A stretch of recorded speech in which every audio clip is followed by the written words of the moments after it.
Okay, previous class में कुछ technical glitch की वजह से आप लोगों के साथ ऑनलाइन में हम कनेक्ट नहीं हो पाए थे। सिर्फ ऑफलाइन में ही हम कुछ बच्चों को गाइड कर पाए थे। तो जो चीज़ भी प्रीवियस क्लास में हमने डिस्कस किया था वो फिर से एक बार हम रिमाइंड कराएंगे, ताकि आप लोगों के साथ आज कनेक्टिविटी हो गई है। ठीक है, कोई टेक्निकल ग्लिच नहीं है। जो टेक्निकल ग्लिच था वो मेरे ऑपरेटिंग सिस्टम के साथ था, that is window 11। Apart from that mobile के साथ भी था, क्योंकि उस दिन एयरटेल का कुछ नेटवर्क इश्यू चल रहा था, तो वो भी एक वजह था। ठीक है, जिसकी वजह से हम आपको जोड़ नहीं पाए। ठीक है, अभी ऐसा कुछ नहीं है। विंडो 11 में जो बग था उसके लिए हमने विंडो 11 को हटा के विंडो 10 कर दिया है फिर से। ठीक है, सो प्रीवियस क्लास में चूंकि हम लोगों को जो पेपर पढ़ना है दैट इज द, इसको बंद कर दीजिए, बंद कर दीजिए। बस एसी चले तो उसको बंद ही रखा कीजिएगा।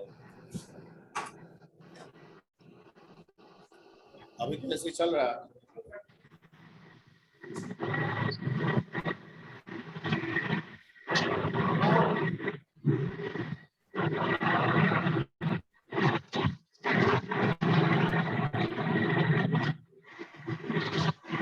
तो ऋतिक कुमार अनम्यूट रखिए अपना, जब पूछना हो क्वेश्चन।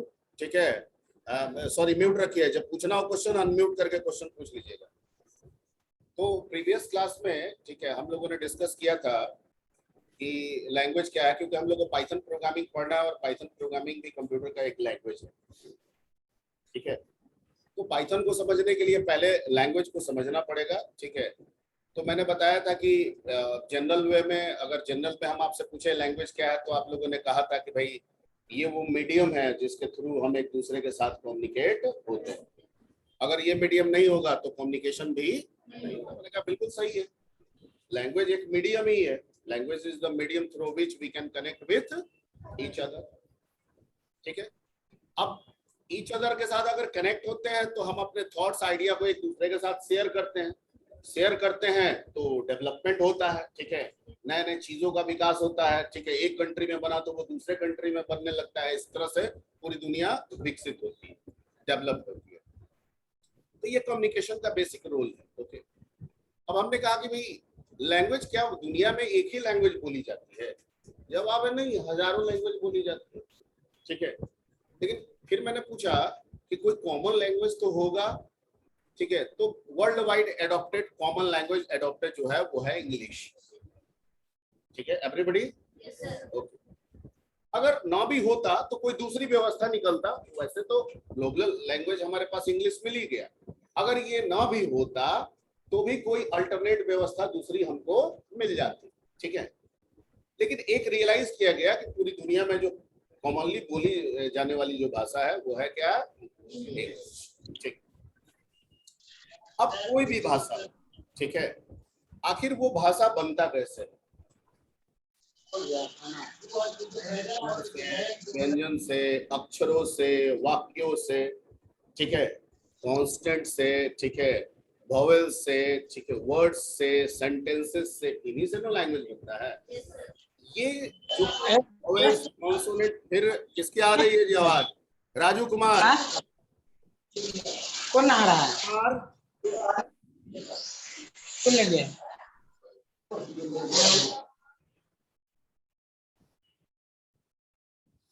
ठीक है, तो ये जो आपका वॉवेल्स है, कॉन्सोनेंट्स हैं, ठीक है, ओके, ये कैसे आ गया? तो कोई इन्वेंट किया होगा, कोई एक क्राइटेरिया बनाया होगा कि इन चीजों का इस्तेमाल करके हम वर्ड्स बनाएंगे, वर्ड्स के इस्तेमाल से हम वाक्य बनाएंगे, और इस वाक्यों को सब कोई समझेगा, इस वर्ड्स को सब कोई समझेगा, और चूंकि सब कोई समझेगा इसलिए सब एक दूसरे से कम्युनिकेट करेगा। तो इसके लिए क्या डिजाइन किया गया? इसके लिए ग्रामर और डिक्शनरी डिजाइन किया गया। क्या डिजाइन किया गया? यानी हम जो भी भाषा का प्रयोग करते हैं उसका एक स्पेसिफिक ग्रामर और डिक्शनरी है, चाहे वो हिंदी हो, चाहे वो संस्कृत हो, चाहे वो अंग्रेजी हो। एवरीबॉडी, ठीक है, सबके ग्रामर, ओके। तो अब हम आते हैं come to the point, machine की तरफ, कि हम लोगों ने मशीन क्यों बनाई है? तो लैंग्वेज की बात होती है। मशीन को इसलिए बनाया ताकि वो हमारा काम आसानी कर दे, हमारे काम को आसान बना दे। आप ही लोग का आंसर था। हम लोग मशीन इसलिए इन्वेंट किए ताकि वो हमारे काम को क्या कर दे, इजी कर दे। ठीक है, इसलिए हमने फैन बनाया, इसलिए हमने प्रोजेक्टर बनाया, इसलिए हमने एयर कंडीशन बनाया। जो भी इक्विपमेंट्स आप देख रहे हैं वो सब हम अपने कामों को आसान करने के लिए किया। लेकिन सबसे जो बेहतर आप अभी तक मशीन बनाए वो है कंप्यूटर। जितने भी मशीन बनाए उनमें से जो सबसे बेहतर मशीन अभी तक आपने इन्वेंट किया, that is a computer. Clear? Okay. तो मान लीजिए कि हम एक दूसरे के साथ कम्युनिकेट होते हैं तो लैंग्वेज का इंपॉर्टेंस है। क्या हमको इस फैन को ऑन ऑफ करना है, चलाना है या बंद करना है, तो क्या इस मशीन को भी चलाने के लिए हमको इंस्ट्रक्शन की जरूरत पड़ेगी ना? कहता है कि पड़ेगी, पर ये मशीन है ना, आप उसका जो स्विच का इस्तेमाल करते हैं ना, वही इसका लैंग्वेज है। वही क्या है? लैंग्वेज। आपने स्विच को ऑन किया, ये चलने लगा। आपने स्विच को ऑफ किया, ये ऑफ हो गया। आपने रेगुलेटर को कम किया, इसकी स्पीड कम हो गई। आपने रेगुलेटर को हाई किया, इसकी speed, that is the language. ठीक है, इसका लैंग्वेज फिक्स्ड है कि भाई 3 काम है, ये 3 ही काम कर सकते। ठीक है, ओके। इसके अलावा हम इसमें कोई भी दुनिया का दूसरा काम नहीं कर सकते। ठीक, कंप्यूटर को जब इन्वेंट किया गया, ठीक है, तो ये रियलाइज किया गया कि ये मैथमेटिकल वर्क को तो पूरा करेगा ही, जोड़ घटाव गुना भाग एवरेज निकालना, पेरोल सिस्टम बनाना, ये सब काम करेगा ही करेगा। और ये लॉजिकल काम को भी पूरा करेगा। क्या काम करेगा? लॉजिकल। लॉजिकल का मतलब डिसीजन मेकिंग ये मशीन बनेगा। ये निर्णय लेगा और सही गलत बताएगा कि आप जो कर रहे हैं वो सही है, आप जो कर रहे हैं वो गलत है। यानी कि 2 + 3 मैं पूछूं कि 2 + 3 = 6 तो वो कहेगा गलत है। 2 + 3 = 5 तो वो कहेगा सही है। इसको बोलते हैं decision making. That is a logical approach. Mathematical approach तो है ही, मैथमेटिकल तो कैलकुलेटर में भी है, लेकिन कैलकुलेटर में लॉजिकल अप्रोच नहीं है। हम कैलकुलेटर से पूछे कि बताओ 2 + 3 6 के बराबर होता है, वो नहीं बता पाएगा, लेकिन ये आपको बताएगा। अपार्ट फ्रॉम दैट, कैलकुलेटर जो है वो फिक्स्ड है, उसकी काम सीमित है। इसमें काम जो है हम अपने अनुसार इम्पोज करके इससे काम ले सकते हैं। यानी हम काम का निर्माण भी खुद किए और काम भी इससे उठा लिए, तो हम इससे डिफरेंट तरह के वर्क्स को परफॉर्म करा सकते हैं, जो कि दूसरे डिवाइसेस के साथ पूरा नहीं हो सकता। am I right? ठीक, तो बनाते समय ये रियलाइज किया गया कि कम्युनिकेशन जरूरी है, क्योंकि उसी से हम बोलेंगे वो समझेगा, समझेगा तो करेगा, नहीं समझेगा तो। ठीक है, तो इसको भी बनाते समय एक लैंग्वेज दे दिया गया, and that language is called 0 and 1. that is a binary, that is a machine. ठीक है, क्या लैंग्वेज इसको दिया गया? 0 और 1, क्योंकि ये एक इलेक्ट्रॉनिक डिवाइस है, इलेक्ट्रिसिटी से चलेगा। ठीक है, और इलेक्ट्रिक के फ्लो को हम लोग 1 कहते हैं, और फ्लो नहीं होगा तो क्या कहेंगे? 0। उसी पे गेट बनाया गया। गेट में आपका and gate, or gate, nor gate, xor gate, ये सब पढ़े होंगे। ये सारी गेट का निर्माण किया गया जिससे ये इंफॉर्मेशन को ऑब्जर्व करे। ठीक है, जिससे इंफॉर्मेशन को ये समझे। और ये जो गेट है, गेट जो आपको पढ़ाया गया होगा वो 0 और 1 पे, ऑन और ऑफ पे पढ़ाया गया होगा। ये ऑन और ऑफ, 0 और 1 क्या है? इलेक्ट्रिसिटी है। इलेक्ट्रिसिटी का फ्लो हो रहा है, ऑन हो गया, नहीं हो रहा है।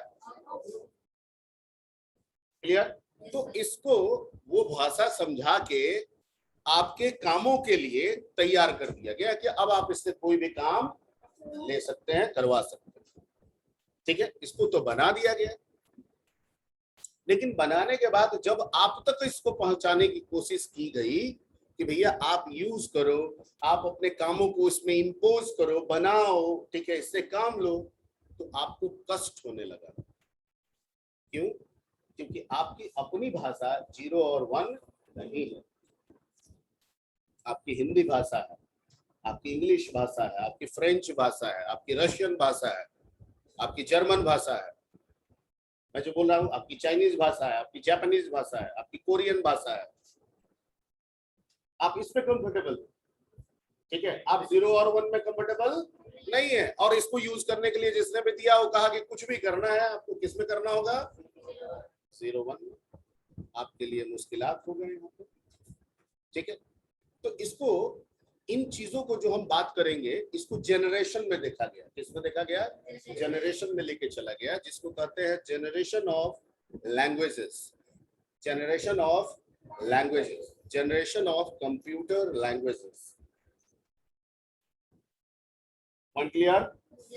यानी इन बातों को जो अब हम बढ़ा रहे हैं कि अब मुश्किलात होगा, कैसे इसका समाधान मिला, इसको हम किस में डिफाइन करेंगे, जनरेशन ऑफ कंप्यूटर लैंग्वेजेस, ठीक है। और पहला जनरेशन किसका रखा गया, 0 और 1 का, that is called machine language, that is called machine language, ठीक है। जिसमें कोई भी काम करना हो तो किसमें करना होगा, 0 और 1 के फॉर्म में, ठीक है। It is very tedious job for us, क्योंकि हम ABCD में कंफर्टेबल है, हम क ख ग घ में कंफर्टेबल है, चाइनीज अपने किसी भाषा में कंफर्टेबल होगा, जो 0 1 में कंफर्टेबल नहीं है। अब हर चीज को इंटरप्रेट करना, 0 1 में कन्वर्ट करके कंप्यूटर को देना, ये हमारे बस की बात नहीं है, ये बहुत मुश्किल जॉब है, ठीक है। तो ये कंप्यूटर यूज में नहीं हुआ, फर्स्ट जनरेशन में कंप्यूटर यूज में नहीं था, ठीक है। आपको दिया जा रहा था, आप नहीं कर रहे थे, कर देंगे हमसे नहीं होगा। तो जब कंप्यूटर यूज में नहीं आएगा, आप इससे काम नहीं लेंगे, आप इससे काम नहीं करवाएंगे, आप इसमें प्रोग्राम डेवलप नहीं करेंगे, तो इसका इंपॉर्टेंस होगा नहीं होगा, ठीक है। अब जो इन्वेंटर्स थे, जो भी थे इसके इन्वेंटर्स, उन्होंने ये सोचा कि ये तो कंप्यूटर इतना बढ़िया मशीन हमने बना दिया, लेकिन इसका इस्तेमाल तो यूजर कर नहीं रहा, ठीक है। तो ये तो बड़ा दिक्कत की बात है, तो क्या किया जाए।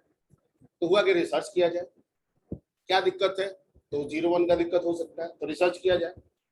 तो उस समय रिसर्च दोबारा इसलिए इसमें पॉसिबल नहीं हुआ क्योंकि ऑलरेडी सारे कंट्रीज, मोस्ट ऑफ कंट्रीज, ठीक है, ठीक है, ग्राहम बेल के टेलीफोन में अपना इन्वेस्टमेंट करते थे।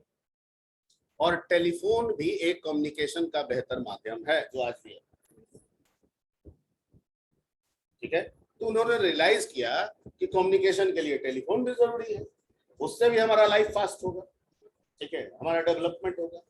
तो सारे कंट्रीज ने टेलीफोन में अपना इन्वेस्टमेंट कर दिया। Point clear? ओके। अब हुआ कि अब इन्वेस्टमेंट होगा नहीं, रिसर्च होगा नहीं, तो ऐसे छोड़ दिया जाए इसको, इतना सुंदर हमने डिवाइस बनाया, छोड़ दें ऐसे ही। तो हुआ कि मान लीजिए कि भाषा की अगर समस्या होती है, लैंग्वेज की अगर प्रॉब्लम होती है, तो लोग कैसे बात करते हैं, कैसे इंडियन जाते होंगे और रशियन से बात करते होंगे, कैसे एक रशियन आता होगा और इंडियन से बात करता होगा, ठीक है। तो हुआ कि उस केस में ट्रांसलेटर को ले जाते हैं। ट्रांसलेटर क्या है, तो ट्रांसलेटर वो बंदा है जिसको हिंदी भी आती है, रशियन भी आती है। अब इंडियन डेलीगेट्स रशिया में गए, उन्होंने हिंदी में कुछ बोला, वो जो ट्रांसलेटर बंदा है उसने समझा और उसको कन्वर्ट कर दिया किस में, रशियन में। वहां का जो डेलीगेट्स है वो इसको समझ गया, ठीक है। फिर वहां का डेलीगेट्स ने रशियन में कुछ बोला, ये बंदा फॉलो किया और उसको कन्वर्ट करके किस में दे दिया, ठीक है। तो हुआ कि ये कंसेप्ट हम लोगों को करना होगा, हम लोगों को कंप्यूटर में एक ट्रांसलेटर डेवलप करना होगा। अब अप्रोच फर्स्ट जनरेशन से बढ़ के किस जनरेशन की तरफ जा रहा है, सेकंड की तरफ जा रहा है, ठीक है। इन्होंने ये प्लान किया कि हम लोगों को ट्रांसलेटर जैसा कोई चीज बनाना होगा, ठीक है। ह्यूमन बीइंग में ट्रांसलेटर एक ह्यूमन बीइंग है, एक आदमी है, ठीक है। लेकिन कंप्यूटर में जो ट्रांसलेटर है वो एक सॉफ्टवेयर है। क्या है, सॉफ्टवेयर। तो उन्होंने रियलाइज किया कि हमें इस तरह के सॉफ्टवेयर्स बनाने होंगे। क्या करने होंगे, सॉफ्टवेयर बनाने। लेकिन दिक्कत क्या है ना, कि जैसे मैंने पिछले क्लास में बताया था, हमारी सोच तो अनलिमिटेड है, अनंत, वो कभी खत्म नहीं हो सकता, ठीक है, और होना भी नहीं चाहिए। लेकिन आता है स्टेप बाय स्टेप, क्योंकि समय के साथ जो इंफ्रास्ट्रक्चर है, जो सहूलियतें हैं, वो बढ़ती और घटती रहती है। घटती कम ही बोलेंगे, ज्यादातर बढ़ती ही रहती है, कभी कभी घटती भी है।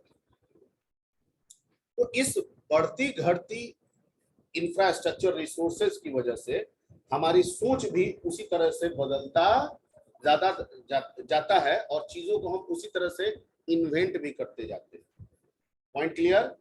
यानी ये नहीं है कि आज हम बैठे हैं और 100 साल आगे का चीज सोच लो, ऐसा नहीं हो सकता। ठीक है, आप लोगों को पता होगा फिजिक्स में आप लोग पढ़ते होंगे गुड कंडक्टर बैड कंडक्टर। शुरू में सिर्फ गुड कंडक्टर बैड कंडक्टर हुआ, बाद में सेमी कंडक्टर भी जोड़ दिया और सेमी कंडक्टर में पहले सिलिकॉन बताया गया और बाद में जर्मेनियम भी आ गया, एक और मिल गया। तो भैया एक और मिल गया तो सोच तो और एक इंक्रीज हो गया। अब तो जो सिलिकॉन पे जा रहा था वो सिलिकॉन से हट के क्या हो गया, जर्मेनियम। बहुत लोगों ने कहा कि जो पंख है पक्षी का उसमें भी सेमीकंडक्टर घुल, ठीक है, लोग उस पर भी सोच ले गए। तो सोच समय के साथ क्या होता है, बदलता रहता है, बढ़ता रहता है, घटता भी रहता है, बढ़ता रहता है और घटता भी रहता है। ठीक है, तो उस समय जब इन लोगों को ट्रांसलेटर सोचना था तो इन्होंने ट्रांसलेटर सोचा और ट्रांसलेटर बनाया। That is a second generation, that is a second generation of programming language या लैंग्वेज, कंप्यूटर लैंग्वेज।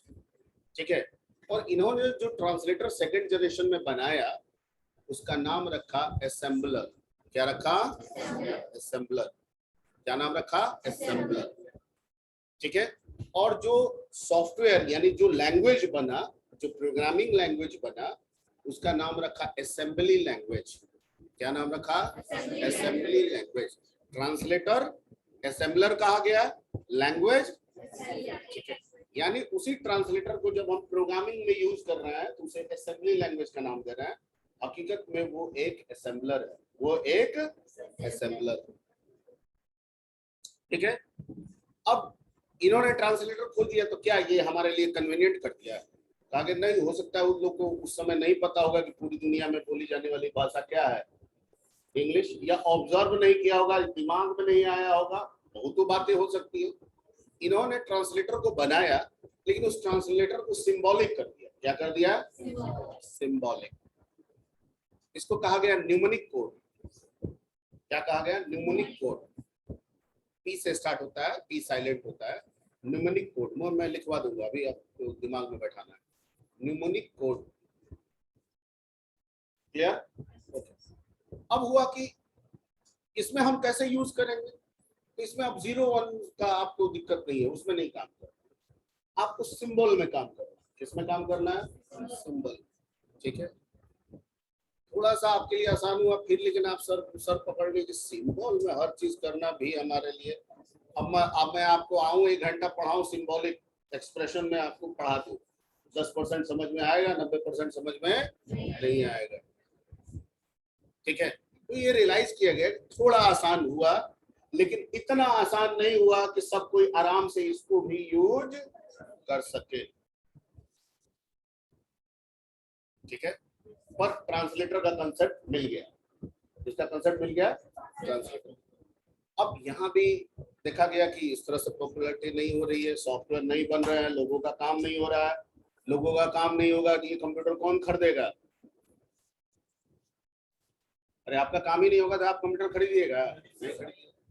ठीक है, तो क्या किया जाए? फिर रिसर्च। ठीक है, और वेंट टू थर्ड जनरेशन। कहाँ चले गए? इस बार इन्होंने दिमाग लगा लिया प्रॉपर। इस बार इन्होंने प्रॉपर दिमाग लगाया, यानी आपकी जो जरूरतें हैं उनको इन्होंने समझ गया भाई यूजर किस में कन्वीनियंट है। तो पूरी दुनिया में बोली जाने वाली कॉमन भाषा अंग्रेजी। अगर अंग्रेजी में बना के देंगे, ठीक है, तो सब कोई इसको फॉलो अप करेगा। ठीक है, क्योंकि अंग्रेजी को ग्लोबल लैंग्वेज घोषित किया गया है, सब पूरी दुनिया में बोली जाने वाली भाषा। तो थर्ड जनरेशन आया, थर्ड जनरेशन ऑफ लैंग्वेज या और प्रोग्रामिंग लैंग्वेज। ठीक है, इसमें जो ट्रांसलेटर दिया गया, ठीक है, उसका नाम रखा गया हाई लेवल लैंग्वेज। क्या रखा गया? High level language. Why it is called high level? Why assembly is called low level? assembly is called low level because it follows a symbolic law. ठीक है, सिंबॉलिक को फॉलो करता है इसलिए low level है. समवेयर 01 को भी low level में लोग रखता है, तो 01 है इसलिए लो लेवल है. Why third generation language is high level? ठीक है, it is high level because it follows English like sentences words. English जैसा सेंटेंसेस और वर्ड्स को फॉलो करता है, इसलिए इस ट्रांसलेटर का नाम क्या दिया गया? High level. Clear? Clear? Okay. ये आया, रेवोल्यूशनरी चेंज हुआ आपके कंप्यूटर में. सब खुशी को लगने लगा अरे ये तो काम मेरे लिए आसान है, सबको सीखना काम करना अच्छा लगने लगा, सबने प्रोग्रामिंग करना शुरू किया, सॉफ्टवेयर इन्वेंट होने लगा, लोगों का काम निकलने लगा, ये कंप्यूटर घर घर जाने लगा. ठीक है, हर जगह, चाहे स्कूल हो, कॉलेज हो, ऑफिसेज हो, मॉल हो, ठीक है, हॉस्पिटल हो, एवरीवेयर. तब थर्ड जनरेशन. ठीक है, लेकिन थर्ड जनरेशन में जो ट्रांसलेटर हाई लेवल दिया गया वो दो कैटेगरी में दिया गया. ठीक है, हाई लेवल ट्रांसलेटर के अंतर्गत दो ट्रांसलेटर बनाए गए, दोनों को हाई लेवल ही कहेंगे, लेकिन दोनों में अंतर है. सबसे पहले जो इन्वेंशन किया गया दैट इज कॉल्ड इंटरप्रेटर. बहुत लोग को याद भी हो गया होगा, पिछले क्लास में बताया. ठीक है, इंटरप्रेटर. ठीक है, क्यू बेसिक, बेसिक लैंग्वेज, लोगो स्कूल में सीखे होंगे. ठीक है, अभी लेटेस्ट जो आप पढ़ रहे हैं पाइथन, ठीक है, जावा, ये सब क्या है? HTML, ये सब इंटरप्रेटर बेस्ड लैंग्वेज है. किस तरह का लैंग्वेज है? तो पहले ये सोचा गया ये क्या करेगा. तो भाई हम जो इंस्ट्रक्शंस देंगे कंप्यूटर को काम करने के लिए क्या देंगे? Instructions, command. अरे हम कहते हैं खड़े हो जा, स्टैंड अप, ये क्या है? कमांड है. तो उसी तरह से हम इसको कमांड देंगे, किसमें? हाई लेवल में यूज करके. जो हाई लेवल हमको सिखाएगा उसी कमांड का हम इस्तेमाल करेंगे और कंप्यूटर को देंगे कि तुम ये काम करो. Point clear? तो एक लाइन के इंस्ट्रक्शन से मेरा सारा काम थोड़ी हो जाएगा, हम कई लाइन में इंस्ट्रक्शन देंगे. अलग अलग इंस्ट्रक्शन का मतलब अलग अलग होगा. ठीक है, अब जैसे इससे पानी मंगाना है तो हम इसको कहेंगे खड़े हो जाओ, जाओ पानी लेके आओ. तो ये कई चीजों को ना फॉलो करेगा, उसमें एक चीजों को थोड़ी फॉलो करेगा. और हमने एक वाक्य थोड़ी बोला, कई वाक्य बोल दिया. तो उसी तरीके से जब हम प्रोग्राम करेंगे तो जो इंस्ट्रक्शंस, कमांड इसको देंगे वो एक लाइन का हो ये जरूरी नहीं हो, वो कई लाइन के हो सकते हैं.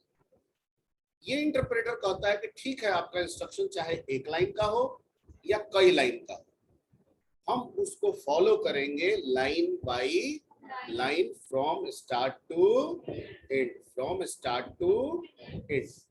यानी पहला लाइन फॉलो किए, उसका जो वर्क है कर दिए. दूसरा लाइन फॉलो किए, उसका जो वर्क है कर दिए. फिर तीसरा लाइन फॉलो किए, उसका जो वर्क है कर दिए. सर वर्क तो हो जा रहा है पर डिले हो रहा है, नहीं हो रहा है. एक बार वर्क किया, फिर गया इंस्ट्रक्शन को रीड किया, फिर वर्क किया, ठीक है, तो डिले फैक्टर बनता है. तो ये रियलाइज किया गया ये टेक्निक थोड़ा स्लो है. क्या है? स्लो है. इसका मतलब ये नहीं है कि इसको खत्म किया गया, नहीं, आगे सोचा गया, आगे सोचा गया, फास्ट कर रहे हैं. ठीक है, तो हुआ कि फास्ट कैसे करेंगे? तो सब सारा इंस्ट्रक्शन लिखा हुआ अगर एक बार फॉलो करा दे तो कंप्यूटर क्या हो जाएगा? फास्ट हो जाएगा. ठीक है, तो जो हाई लेवल ट्रांसलेटर, जो इंटरप्रेटर था, उसको मॉडिफाई करके एक और बनाया गया, and that is called compiler. ठीक है, इंटरप्रेटर भी है और नया क्या आ गया, मिल गया, कंपाइलर. ये क्या कहता है? आप जितने इंस्ट्रक्शन लिखे हैं ना, हम सबको एक बार पढ़ेंगे और एक बार कंप्यूटर के 01 में कन्वर्ट कर देंगे. आगे तो फास्टर हो गया. तो आगे compiler is faster than interpreter. बहुत सारे लैंग्वेज इसमें मिले, कोबोल, फोर्ट्रन, पास्कल, सी, C++, जावा. ठीक है, ये सब लैंग्वेज इसको मिले कंपाइलर बेस्ड. ओके, लेकिन इंटरप्रेटर खत्म नहीं किया गया, उसका कारण था. बल्कि इंटरप्रेटर आज के डेट में लेटेस्ट में हम लोग इंटरप्रेटर बेस्ड ही ज्यादा लैंग्वेज यूज करते हैं, या फिर डुअल लैंग्वेज यूज करते हैं. क्योंकि जब थर्ड जनरेशन चल रहा था, इन्वेंशन जब कर दिया गया था, तो उस वक्त उन लोगों को फोर्थ जनरेशन दिख रहा था। क्या दिख रहा था? Fourth generation. We have to enter into fourth generation. ठीक है, क्यों? क्योंकि इंटरनेट धीरे धीरे पूरी दुनिया में अपना पैर पसार रहा था। नेटवर्किंग का कंसेप्ट पूरी दुनिया में अपना पैर पसार रहा था। समझ में आई बात? तो लोगों ने सोचा कि अब जो हम भाषा का निर्माण करने वाले हैं या जो भाषा का हम यूज करेंगे, वो तो इनको देख के भी ना सोचना होगा। भाई हमारा एक कंप्यूटर में ही सारा काम हो, अब जरूरी थोड़ी है अब हमारा एक कंप्यूटर में सॉफ्टवेयर पड़ा हो और 10 कंप्यूटर से जुड़ा हो, सब में काम हो। हम ऐसा सोचेंगे? हमारे एक कंप्यूटर में सॉफ्टवेयर पड़ा हो, ठीक है, इंटरनेट के माध्यम से पूरी दुनिया में लोग इसको यूज करें, हमको ऐसा भी सोचना पड़ेगा। ठीक है, तो लोगों ने ये रियलाइज किया कि अब हमें फोर्थ जनरेशन की तरफ एंटर करना है। और जब उस टेक्नोलॉजीज को जब उन्होंने ऑब्जर्व किया, तो ये रियलाइज किया कि इंटरप्रेटर को आउटडेटेड नहीं किया जा सकता है, ये फिर से रिपीट होने वाला है। कंपाइलर फास्टर है, आप सी में कीजिए, अभी थर्ड जनरेशन में आप कंपाइलर का ही इस्तेमाल कीजिए, लेकिन जब आप फोर्थ जनरेशन में इंटर करेंगे तो कंपाइलर पीछे हो जाएगा, इंटरप्रेटर आगे हो जाएगा। ठीक है, क्यों? क्योंकि फोर्थ जनरेशन में आपका हाई लेवल का तो कंसेप्ट होगा ही, प्लस डीबीएमएस का कंसेप्ट मिलेगा, डेटाबेस मैनेजमेंट सिस्टम। ठीक है, थर्ड जनरेशन में इसकी बात नहीं सोची गई थी। ऑब्जेक्ट ओरिएंटेड प्रोग्रामिंग सिस्टम का कंसेप्ट मिलेगा। ठीक है, सब पे आपको एलिब्रेशन होगा बाद में। ठीक है, जो थर्ड जनरेशन में नहीं सोचा गया था, इंटरनेट प्रोग्रामिंग, नेटवर्क प्रोग्रामिंग का कंसेप्ट होगा, जो थर्ड जनरेशन में नहीं सोचा गया था, क्योंकि उस समय अभी चल ही रहा था। लेकिन फोर्थ जनरेशन में तो ये तो आ गया। तो जब इनकी उस सोच के जब किया गया, तो हुआ कि भाई फोर्थ जनरेशन में इंटरप्रेटर जो होगा हाई लेवल में, वो आगे निकलेगा। और यही वजह है कि फोर्थ जनरेशन में पाइथन, जावा, पीएचपी, एएसपी, जेएसपी ऐसे लैंग्वेजेस का जो नाम सुनते हैं, ये सब आगे हैं, लीडिंग रोल फॉलो कर रहे हैं। पर्ल, रूबी, सभी इंटरप्रेटर बेस्ड है। सभी क्या है? Interpreter based. ठीक है, लेकिन ये भी कहा गया कि फोर्थ जनरेशन में हम भले नए नए लैंग्वेजेस बनाएंगे इंटरप्रेटर बेस्ड, लेकिन उनको फास्ट बनाएंगे। फास्ट ऐसा करेंगे कि वो कंपैरेटिवली किसके बराबर हो जाए? कंपाइलर के। लेकिन फिर भी हम यही बोलेंगे कि compiler is faster than interpreter. ठीक है, तो हमारा जो पाइथन हम पढ़ने वाले हैं वो फास्टर इंटरप्रेटर है। ठीक है, लेकिन हम इसको कह सकते हैं कि इक्वल टू कंपाइलर होगा, लेकिन अगर जज करना हो तो कंपाइलर को ही बोलेंगे कि क्या होगा। लेकिन कंपाइलर में ड्रॉबैक है। ठीक है, इस ड्रॉबैक को मैंने समझाया भी था, इंटरनेट के माध्यम से समझाया था, गूगल के माध्यम से समझाया था, आपको समझाया था ना, कि जैसे मान लीजिए कि हम लोग गूगल एक्सेस करते हैं, ब्राउजर खोल लिए और लिखते हैं google.com। तो गूगल एक ऑर्गेनाइजेशन है। ठीक है, उसके नेटवर्क में हम जब google.com करते हैं तो हमारा सिस्टम उस समय उसके नेटवर्क में क्या हो जाता है? जुड़ जाता है। हम उसके क्लाइंट बन जाते हैं। क्या बन जाता है? ठीक है, और वो हमारा सर्वर हो जाता है। ठीक है, चाहे ये बात हम नेटवर्क के लिए करें या इंटरनेट के लिए करें, क्योंकि इंटरनेट भी एक नेटवर्क है। ठीक है, तो वो करता क्या है, हम क्यों क्लाइंट बन के हम उससे रिक्वेस्ट करते हैं कि तुम अपने इंफॉर्मेशन को हमको दो, प्रोवाइड करो, ताकि हम काम कर सके, हम कुछ सर्च कर सके, कुछ इमेजेस देख सके, कुछ सॉफ्टवेयर डाउनलोड कर सके। ये कौन करा रहा है हमारे लिए? गूगल। कौन करा रहा है? जिस समय हम गूगल को यूज करते हैं उस समय क्या मैं सिर्फ हम ही यूज करते हैं? लाखों लोग यूज कर रहे हैं उसी टाइम पे। एज्यूम कीजिए कि गूगल अपने सॉफ्टवेयर, अपने इंफॉर्मेशन, जो भी इंस्ट्रक्शंस हैं, ठीक है, या जो भी डेटा है, जो भी सॉफ्टवेयर है, उसके लिए जो वो एप्लीकेशन डेवलप करा है, जो सर्वर में रखा है, मान के चलते हैं कि वो कंपाइलर है। क्या है? कंपाइलर। क्या हम यहाँ रेस्पॉन्ड दे रहे हैं, उसका कंपाइलर रेस्पॉन्ड कर रहा है और हमको इंफॉर्मेशन, डेटा उठा के यहाँ पे दे रहा है। मान लेते हैं कि वो कंपाइलर बिहेवियर का है। ठीक है, तो सपोज कीजिए कि 1 लाख यूजर, 1 लाख को भी छोड़ दीजिए, मान लीजिए कि हम 3 यूजर, एक हम यूजर है, टीए यूजर है, टीए यूजर है, इन तीनों का एक समय google.com आया, वो क्या करेगा, क्यू बना देगा। क्या करेगा कंप्यूटर, उसका क्यू बनाएगा। एक समय पे जब आता है तो क्या करता है, क्यू बना देता है। क्यू में किसी को भी आगे और किसी को भी पीछे रख सकता है, वो उसकी प्रायोरिटी है, ये उसकी प्रायोरिटी है। तो मान के चलिए कि तीनों को एक समय रिस्पॉन्स आया और उसने हमको आगे कर दिया, ठीक है। इसका मतलब कि वो जो इंफॉर्मेशन हमको प्रोवाइड करेगा, ठीक है, और वो कंपाइलर बेस्ड है, तो जब तक सारे इंफॉर्मेशन को उठा के वो हमको प्रोवाइड करा ना दे, तब तक बाकी दोनों जो कनेक्टेड है, जो क्यू में खड़े हैं, वो क्या होंगे, वेट एंड वॉच होंगे ना। क्योंकि कंपाइलर क्या कहता है कि पूरा इंस्ट्रक्शन जब तक हम फॉलो नहीं करेंगे, हम कन्वर्ट नहीं हो, ठीक है, ये गुण है उसका। अब इसमें वो क्या किया कि मान लीजिए आपके रिक्वेस्ट को, हमारे रिक्वेस्ट को फॉलो किया, तो जब तक वो कंपाइलर हमसे रिलेटेड जितने भी इंफॉर्मेशन है वो उठा के यहाँ पे मेरे सिस्टम पे डाल ना दे, तब तक वो जो क्यू में बाकी पीछे दो खड़े हैं उनको वो रिस्पॉन्ड नहीं करेगा। तो वेट एंड वॉच मोड में रहेगा। डाटा 1 मिनट का रहा तो 1 minute wait and watch mode में रहा। अगर कहीं बहुत बड़ा डाटा है, 30 मिनट का है, तो वो 30 मिनट तक वेट एंड वॉच मोड में रह जाएगा। क्या इस सिस्टम को आप लाइक करेंगे? यही ड्रॉबैक देखा गया किसके साथ,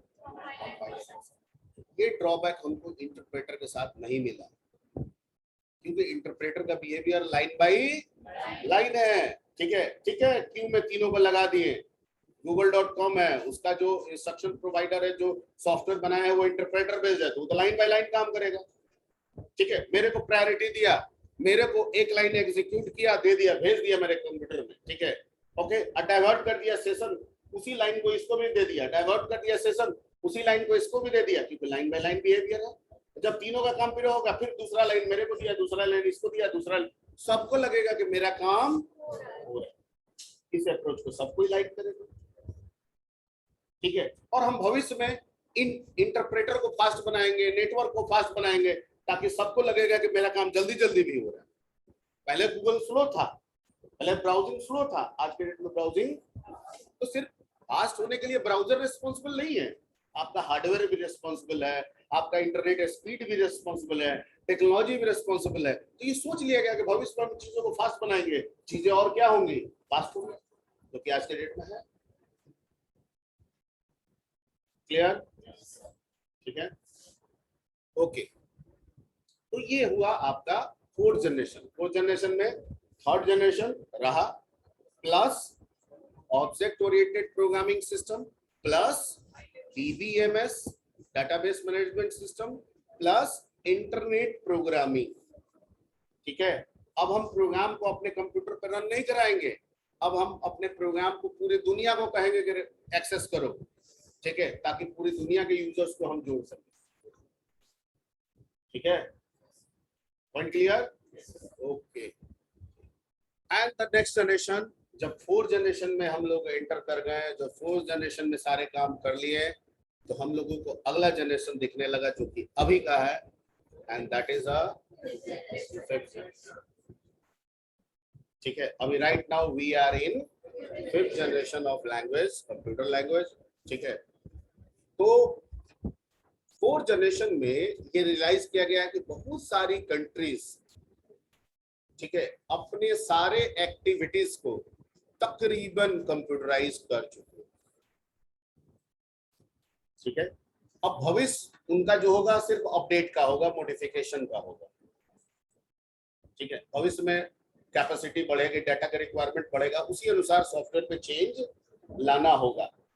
मतलब अब पूरा हमारा दिमाग कंसंट्रेशन उस तरफ अब नहीं है, क्योंकि वो हमने कर दिया, और आगे के 10 साल तक अभी चलता रहेगा। 10 साल तक हमको कोई प्रॉब्लम दिख नहीं रहा, 10 साल के बाद प्रॉब्लम होगा तो मॉडिफिकेशन का प्रॉब्लम होगा, अपडेट करने का प्रॉब्लम होगा, वो मैं करूंगा, वो मैं करूंगा।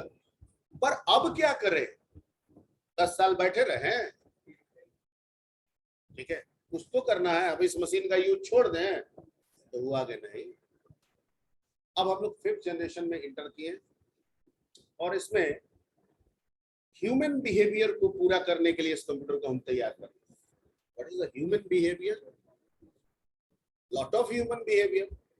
Cycling is a human behavior. Car driving is a human behavior. Playing football is a human behavior.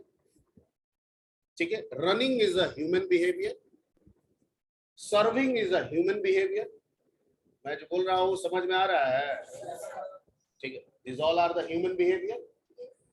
अब हम इस मशीन को ऐसा बनाएंगे कि ये साइकिल चलाए, हम इस मशीन को ऐसा बनाएंगे फुटबॉल खेले, हम इस मशीन को ऐसा बनाएंगे दौड़े, हम इस मशीन को ऐसा बनाएंगे हमारे लिए पानी ले आए। ठीक है, सुने भी होंगे कि चेन्नई में कहीं कोई रेस्टोरेंट है, वहां पे वेटर का रोबोट का इस्तेमाल करते हैं। ठीक है, यानी ह्यूमन अप्रोच को पूरा करना, ह्यूमन बिहेवियर को पूरा करना। ठीक है, इसको बोला गया एआई। क्या बोला गया? AI, artificial intelligence. ठीक है, इसको न्यूरल प्रोग्रामिंग भी कहा जाता है। क्या कहा जाता है? Neural programming. न्यूरल इसलिए वर्ड रखा गया ना, जैसे नर्व सिस्टम है हमारा, पूरा कंट्रोल होता है, वैसे ही हम इसकी प्रोग्रामिंग करेंगे और ये भी पूरे कंप्यूटर को क्या करेगा? कंट्रोल करेगा। ठीक है कंप्यूटर ही, इसका शक्ल हम रोबोट का दे देते हैं। ठीक है, मतलब आंख कान हाथ पैर लगा देते हैं, वो कंप्यूटर। ठीक है, लेकिन एआई सिर्फ कंप्यूटर साइंस है ऐसा भी नहीं है। मशीन लर्निंग सिर्फ कंप्यूटर साइंस है ऐसा नहीं है। उसमें कंप्यूटर साइंस के साथ साथ मैकेनिकल इंजीनियरिंग और इलेक्ट्रॉनिक्स दोनों कंबाइंड। अगर उनको नहीं कंबाइन कीजिएगा तो रोबोटिक्स वाला वर्क नहीं होगा। आप एक रोबोट बना रहे हैं, हाथ खड़ा कर रहा है, तो आप मोटर ही ना लगाए हुए हैं, मोटर से ही ना सर्कुलेट कर रहा है, सेंसर लगाए हुए हैं, जज कर रहा है। ठीक है, तो आप तो उसमें कंप्यूटर साइंस, आप तो सिर्फ इंस्ट्रक्शन राइट कीजिएगा, कंप्यूटर साइंस का मतलब। ठीक है, इसको, इस मोटर को चलाने वाला तो मैकेनिकल होगा। तो इसमें जो रोबोटिक्स हम लोग बोलते हैं, या एआई बोलते हैं, या मशीन लर्निंग बोलते हैं, या डीप लर्निंग बोलते हैं, ठीक है, ये सब में आपका computer science as well as mechanical engineering and electronic engineering सब कंबाइंड है। क्लियर? ठीक है, ओके। तो अभी का जो जनरेशन चल रहा है वो यही चल रहा है आपका आर्टिफिशियल इंटेलिजेंस, जिसे न्यूरल प्रोग्रामिंग भी कहते हैं, जिसे हम मशीन लर्निंग के नाम से जानते हैं, जिसे हम डीप लर्निंग के नाम से जानते हैं। ठीक है, जिसे हम क्लाउड कंप्यूटिंग भी कहते हैं, जिसे हम डेटा साइंस भी कहते हैं। ये सब उसमें जुड़ा हुआ वर्ड है। यानी हमने एआई नहीं बोला, हमने मशीन लर्निंग नहीं बोला, हमने इन सारे चीजों को बोल दिया, सब कंबाइंड है उसमें। ठीक है, हाँ, डेटा साइंस। डेटा साइंस आज के डेट में बहुत लीडिंग रोल है डेटा साइंस का, और पाइथन डेटा साइंस के लिए एकदम सुटेबल लैंग्वेज है। ठीक है, अब बहुत डेप्थ में नहीं, तो एक ब्रीफ में आपको समझाने की कोशिश करते हैं जिससे आपको समझ में आएगा। नंबर ऑफ, मान लीजिए कि नंबर ऑफ पढ़ने वालों की संख्या साल दर साल बढ़ती जा रही है, तो नंबर ऑफ यूनिवर्सिटीज कॉलेजेस की भी संख्या बढ़ती जा रही है। Am I right? तो बढ़ती जाएगी तो डेटा भी क्या होता जाएगा? बढ़ता जाएगा। पहले हमें छोटे डेटा पे काम करना था। पहले 10 कॉलेज में हर कॉलेज का टॉपर निकाल के बता देते थे कि 10 में टॉपर कौन। अब 100 में निकाल के बताना पड़ रहा है, अब 1000 में निकाल के बताना पड़ रहा है, अब 10,000 में निकाल के बताना पड़ रहा है। ठीक है, मोबाइल का रूल बताया गया है ना, क्या बताया गया है? तो अभी ऑफ कर लीजिए, स्विच ऑफ कर लीजिए।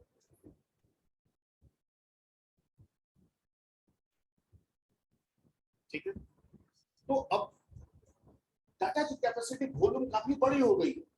अब उस बड़े वॉल्यूम ऑफ डाटा में हमको काम करना है। ठीक है, मान लीजिए कि टॉपर ही निकालना है, तो बीसीए का टॉपर निकालना है। बीसीए है स्टूडेंट, तो भैया एकेयू का ही टॉपर मिला। ठीक है, उसी तरह से हमको मगध का टॉपर निकालना होगा, उसी तरह से पीपीयू का टॉपर निकालना होगा, उसी तरह से आपका मुजफ्फरपुर यूनिवर्सिटी का टॉपर निकालना होगा, पूरे बिहार का टॉपर निकालना होगा, पूरे यूपी का टॉपर निकालना होगा। इन सारे डेटा को फिल्टर करके पूरे दुनिया से एक टॉपर निकालना है, ताकि सारे टॉपर जान सके कि मैं ही टॉपर नहीं हूं, मेरे से भी एक टॉपर है। ताकि उनको काम करने में और अपना वो डेवलपमेंट करे कि नहीं भाई हमको ऐसे बनना है। हमने जो किया, हमने तो टॉप किया, पर हम अपने रीजन के टॉपर है, हम पूरे दुनिया के टॉपर नहीं। अभी करने के लिए मेरे पास बहुत कुछ है, समझ रहे हैं? ये इतने लार्ज वॉल्यूम ऑफ डेटा पे एनालाइज करना, ठीक है, और उस एनालाइज के आधार पे अपने आप को डेवलप करना, that is the data science.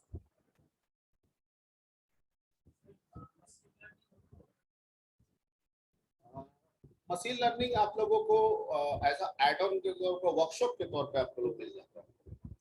आप इस कॉलेज में जब आप पढ़ रहे हैं तो आपको बहुत सारे वर्कशॉप, बहुत सारे एड ऑन आपको मिलेंगे, ठीक है। तो बहुत सारे वर्कशॉप और एड ऑन आपको इसमें मिलेंगे। खड़े हो जाइए, खड़े होकर पूछिए।